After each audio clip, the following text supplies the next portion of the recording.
Halina at makisalo sa hapag ng Diyos.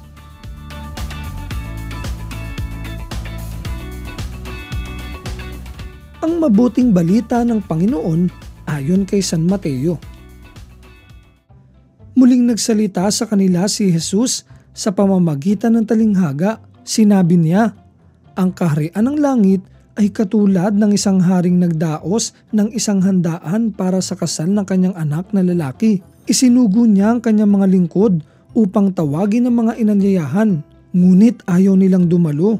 Muli siyang nagsugo ng iba pang mga lingkod at kanyang pinagbilinan ng ganito, sabihin ninyo sa mga inanyayahan na nakahanda na ang mga pagkain. Kinatay na ang aking mga baka at mga pinatabang guya at handa na ang lahat. Halina kayo. Ngunit hindi ito pinansin ng mga inanyayahan. Sa halip, pumunta sila sa kani-kanilang lakad. May nagpunta sa kanyang bukid at mayroon namang nag-asikaso ng kanyang negosyo. Sinunggaban naman ng ibang mga lingkod, hinamak at pinatay. Galit na galit ang hari kaya't pinapunta niya ang kanyang mga kawal upang puksain ang mga mamamatay taong iyon at sunugin ang kanilang lungsod. Pagkatapos, sinabi niya sa kanyang mga lingkod, nakahanda na ang mga pagkain, ngunit hindi karapat-dapat ang mga inanyayahan. Pumunta kayo sa mga pangunahing lansangan at inyong anyayahan sa kasalan ang lahat ng makita ninyo. Pumunta nga sa mga lansangan ng mga lingkod at isinama nila ang lahat ng kanilang natagpuan, masasama't mabubuti, at napuno ng mga panauhin ng bulwagang pangkasalan.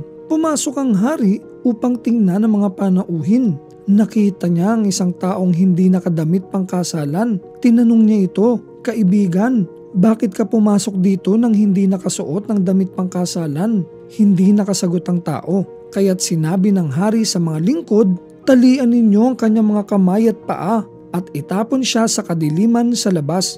Do'y mananangis siya at manggagalit ang kanyang mga ngipin. Pagkatapos nito'y sinabi ni Jesus, marami ang tinawag, ngunit kakaunti ang pinili.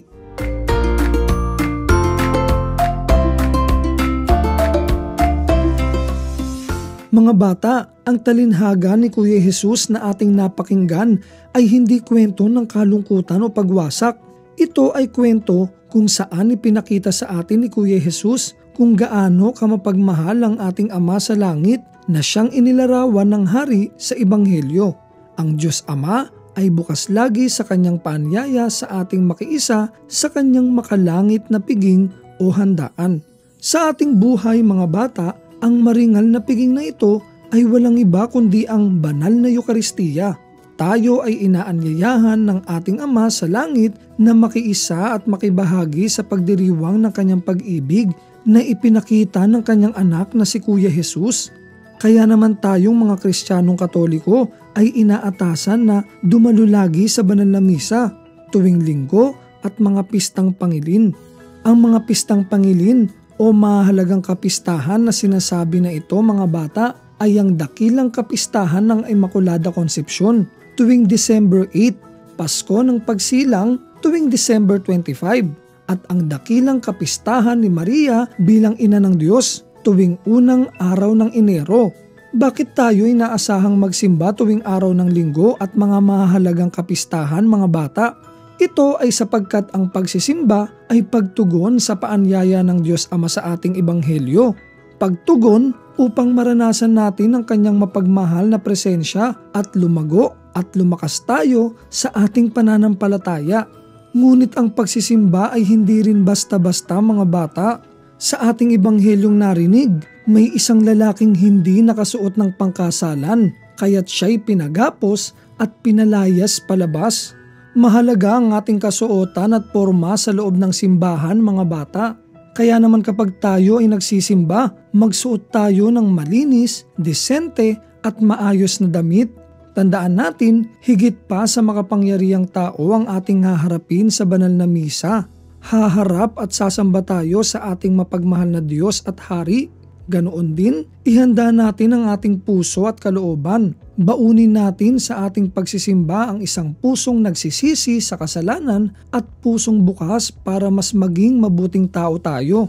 Ang Eukaristiya o banal na misa ay ang unang patikim Nakaranasan natin sa makalangit na handaan ng Diyos sa kanyang kaharian sa langit.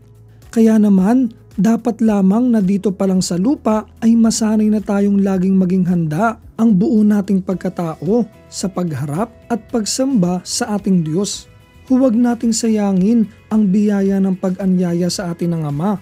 Lagi tayong tumugon sa kanyang paanyaya at maging handa ang ating mga puso, kalooban at pananamit sa pagdalo sa banal na misa.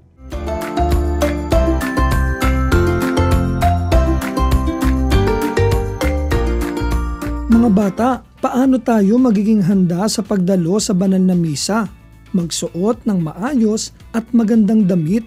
Dapat din tayong aktibong nakikiisa sa banal na misa. Nakikinig ng salita ng Diyos. Nakikiisa sa mga panalangin at kilos tulad ng pag-awit, umuupo, tumatayo at lumuluhod ng may paggalang. At may pananampalataya at pagmamahal na tatanggapin natin si Kuya Jesus sa banal na komunyon.